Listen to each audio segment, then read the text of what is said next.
గురు పౌర్ణమి రోజు ప్రతి ఒక్కరూ ఆచరించవలసిన ముఖ్య విషయాలు. గురు పౌర్ణమి రోజు ఏ వ్యక్తి అయినా ఈరోజు ఆచరించవలసినటువంటి కొన్ని నియమాల విషయాల్లో ముఖ్యంగా ఈరోజు తలస్నానం వంటివి ఆచరించడం, పుణ్య నదీ స్నానాలు వంటివి చేయడం.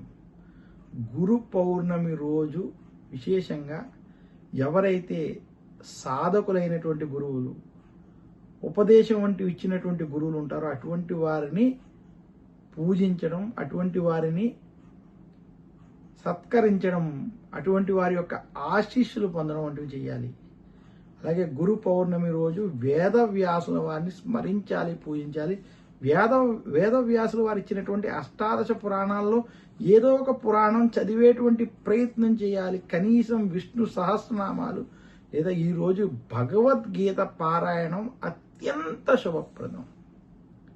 ముఖ్యంగా వేదవ్యాసుల వారు ఇచ్చినటువంటి భగవద్గీత యొక్క సారాంశాన్ని చదివి అర్థం చేసుకునేటువంటి ప్రయత్నం ఈరోజు ఖచ్చితంగా చేయాలి.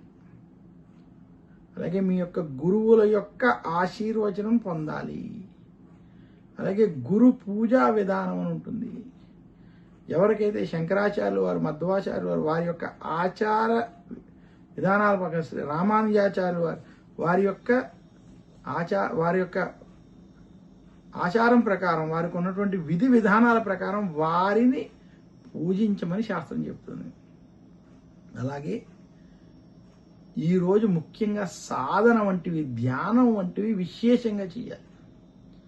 గురు పౌర్ణమి రోజు తెలిసి కానీ తెలియక కానీ దక్షిణామూర్తిని పూజించడం, దక్షిణామూర్తిని ఎదురుగుండా పటం పెట్టుకుని ఆయన ఎదురుగుండా ధ్యానం చేస్తూ కూర్చున్నటువంటి వారికి విశేషమైనటువంటి అనుగ్రహం కలుగుతుంది. ఈరోజు కనీసం గురు దక్షిణామూర్తి స్తోత్రం, శంకరాచార్యులు వారు ఇచ్చినటువంటి అనేక స్తోత్రాలని పఠించుకోవడం, వేదవ్యాసులు వారు ఇచ్చినటువంటి భగవద్గీతని పారాయణం చేసుకోవడం చేత, ఆ యొక్క గురుని యొక్క అనుగ్రహం చేత శుభ ఫలితాలు కలుగుతాయి. ప్రతి మానవుడు తత్వానికి సంబంధించినటువంటి, జ్ఞానానికి సంబంధించినటువంటి, మోక్షానికి సంబంధించినటువంటి ప్రయత్నం చేయమని మన యొక్క సనాతన ధర్మం చెబుతోంది. ఆ ప్రయత్నం చేసేటువంటి వారికి గురు పౌర్ణమి ఒక విశేషమైనటువంటి రోజు. యోగులు, ఆధ్యాత్మిక సాధకులు కొన్ని ముఖ్యమైన రోజుల కోసం చూస్తారు. అటువంటి రోజుల్లో గురు పౌర్ణమి చాలా ప్రత్యేకమైనది. గురు పౌర్ణమి రోజు ఎవరైతే ఈ సాధకులు గనక విశేషంగా ఈరోజు వారికి జ్ఞానాన్ని, మోక్ష మార్గాన్ని చూపించినటువంటి గురువుల్ని తలుచుకుంటారో, పూజిస్తారో, ఆరాధిస్తారో అటువంటి వారికి వారి యొక్క అనుగ్రహం వల్ల మోక్ష మార్గం కలిగి దాని ద్వారా మోక్షం కలుగుతుందని కూడా శాస్త్రాలు తెలియజేస్తున్నాయి.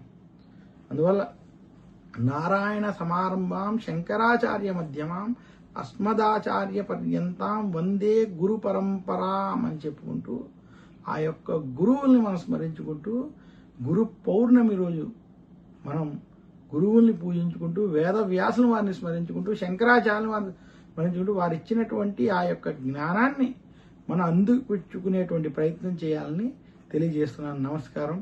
మీ చిలకమర్తి ప్రభాకర్ చక్రవర్తి శర్మ.